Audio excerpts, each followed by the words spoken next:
যে বৈঠকের জন্য যাওয়ার কথা ছিল প্রথম থেকেই আমরা বলেছিলাম যে দ্বিপাক্ষিক একটা মিনিটস নিয়ে একটা আলোচনা হবে।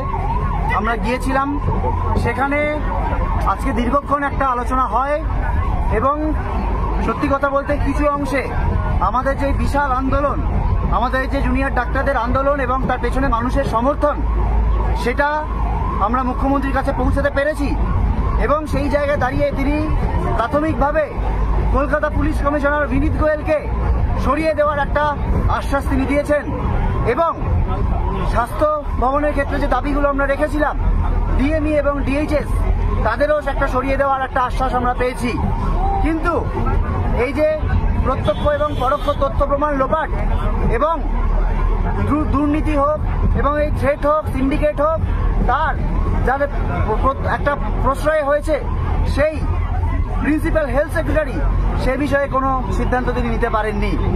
এছাড়াও আমাদের সেফটি সিকিউরিটি বিষয়ে তিনি কেবল একটা টাস্ক ফোর্স গঠন করবেন এরকম একটা কথা বলেছেন, কিন্তু আমরা স্পষ্টতই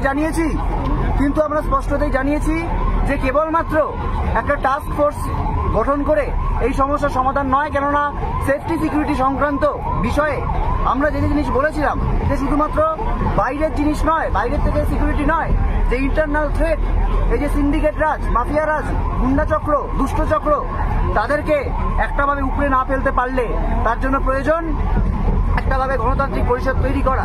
সেই বিষয়ে একটা আলোচনা পথ ওপেন হয়েছে, কিন্তু সেই নিয়ে কোনো কথা কিন্তু খুব বেশি দূর এগোয়নি। আমরা ফার্দার ডিসকাশনে পরে বুঝতে পারি এরকম একটা কথা হয়েছে। আমরা পথ খোলা রেখে এসেছি, আমরা পথ বন্ধ করতে চাইনি। আমরা যেহেতু সদিচ্ছার একটা ব্যাপার চলছে, আমরা পথ খোলা রেখেছি এবং একথাও মনে করি যে চাই যে যেটুকু আংশিক দাবি আমরা পূরণ করে আনতে পেরেছি সেটা আজকে এই আন্দোলনের একটা বড় জয়। কিন্তু একথা মনে রাখতে হবে যে এইটুকুর জন্য আমাদের 38 দিন ধরে পথে থাকতে হয়েছে। আজকে আমরা স্বাস্থ্য ভবন সাফাই অভিযানে যে গিয়েছিলাম সেটাও আমরা সম্পূর্ণ করতে পারিনি। আজকে এই অবস্থায় গিয়ে আমরা ধর্ণা মঞ্চে ফিরে যাচ্ছি, বিক্ষোভ মঞ্চে ফিরে যাচ্ছি। সেখানে গিয়ে সমস্ত কলেজের যে জুনিয়র ডাক্তার, যারা আন্দোলনরত জুনিয়র ডাক্তার এবং যারা সাধারণ মানুষ আমাদের পাশে রয়েছেন, তাদের সাথে একটা আলোচনা করে তারপর আমরা, এবং অবশ্যই আমাদের নজর থাকবে আগামীকালে সুপ্রিম কোর্টের শুনানির ওপর, এবং অবশ্যই যে কিছু আলোচনা হয়েছে সেই আলোচনা যতক্ষণ না বাস্তবায়িত হচ্ছে সেই বাস্তবায়নের ওপরেও আমাদের নজর থাকবে যে কতক্ষণে, কতদিনে এই বিষয়টির একটা বাস্তবায়ন হয়, সেদিকেও আমরা তাকিয়ে রয়েছি। বলো, আজকে মাননীয় মুখ্যমন্ত্রীর সাথে ওয়েস্ট বেঙ্গল জুনিয়র ডক্টরস ফ্রন্টের যে বৈঠক ছিল, নানান টালবাহানার পর এই বৈঠক সম্পন্ন হয়। আমরা এই বৈঠকে ওয়েস্ট বেঙ্গল জুনিয়র ডক্টরস ফ্রন্টের রিপ্রেজেন্টেটিভ ছিলাম। এই জায়গা থেকে মাননীয় মুখ্যমন্ত্রী কিছু সুনির্দিষ্ট প্রশ্ন আমাদের কাছে রাখেন। 5 দফা দাবি নিয়ে আমরা ডিটেলস, আমাদের যে দাবি, কেন আমরা এই দাবি করছি সেই দাবি নিয়ে বিস্তারিত আলোচনা করি।